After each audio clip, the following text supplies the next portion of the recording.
At heto nga ang madali at mabilis na paraan sa pagtanggal ng pinakabalat ng onion, bukod pa doon tanggal pati ang hang.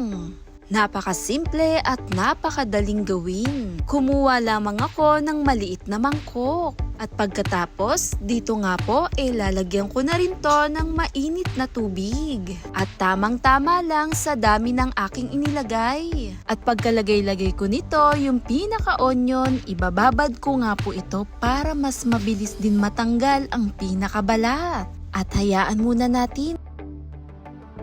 Pagkatapos ko nga tong ibabad ng 5 minutes, mabilis na tong hiwain. At bukod doon, bawas ang hang na rin sa pinakasibuyas. May handaan man madaming lutuin, napakaganda ng ganitong tricks. Talagang mapapadali at mabilis din talagang napakasimpleng paraan. Madami-dami man ang sibuyas na ating lulutuin, sa ganito napakasimple, pwedeng-pwede nating gawin. At napakadaling tanggalin ng balat dahil naibabad na natin to sa tubig. Ang kagandahan, nakatulong makaalis lalo sa anghang ng sibuyas. Napakadali at napakabilis hiwain lalo na rin sa ating mga lutuin. Sa simpleng paraan, mabilis at napakadaling gawin, tanggal pati ang hang.